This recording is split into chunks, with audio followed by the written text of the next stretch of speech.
कोल्हापूर जिल्हाधिकारी कार्यालयात बॉम्ब ठेवण्यात आल्याचा धक्कादायक ईमेल जिल्हाधिकाऱ्यांच्या अधिकृत मेलवर आलाय. तर आज दुपारी 2 वाजेपर्यंत परिसर रिकामा करण्याची धमकी दिल्यानं प्रशासनामध्ये आणि नागरिकांमध्ये मोठी खळबळ उडाली. अनोळखी व्यक्तीकडून आलेल्या या मेलमुळे सुरक्षेसंदर्भात गंभीर परिस्थिती निर्माण झाली असून तातडीनं सर्व यंत्रणा अलर्ट करण्यात आल्या. धमकीचा मेल मिळताच जिल्हाधिकारी कार्यालयातील कर्मचाऱ्यांसह उपस्थित सर्व नागरिकांना सुरक्षित स्थळी हलवण्यात आले. कार्यालयाच्या मुख्य दालनापासून सर्व कक्ष तातडीने रिकामे करण्यात आले. त्यानंतर बॉम्ब शोधक पथक आणि श्वान पथक संपूर्ण इमारतीची, दालनांची आणि परिसराची कसून तपासणी सुरू केली.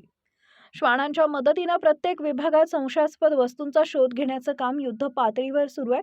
दरम्यान कोल्हापूर पोलीस दल, स्थानिक गुन्हे शाखा तसेच कोल्हापूर महापालिकेच्या अग्निशामक दलाचे जवानही घटनास्थळी दाखल झाले आहेत.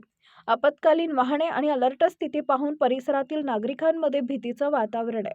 मात्र पोलिसांनी नागरिकांना घाबरून न जाता सहकार्य करावे अशी विनंती केली आहे. संपूर्ण परिसरात सुरक्षा व्यवस्था अधिक कडक करण्यात आली असून कोणताही धोका टाळण्यासाठी तपास पथक सखोल पाहणी करत आहे. धमकीची सत्यता तपासणे, मेल पाठवणाऱ्याचा शोध घेणे आणि या प्रकरणाचा गुन्हेगारी हेतू काय आहे याविषयी पोलीस तपास सुरू आहे.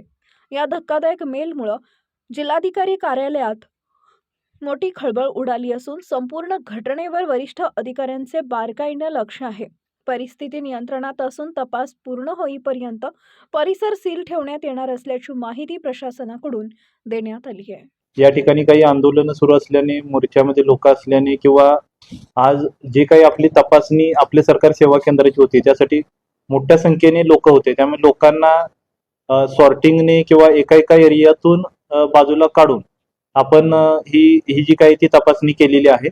आणि मेल पाहिल्यानंतरच, सुरुवातीला मेलचा कंटेंट पाहिल्यानंतर त्याच्यामध्ये किती सिरियस घ्यायचा किंवा काही याचाही विचार करण्यात आला.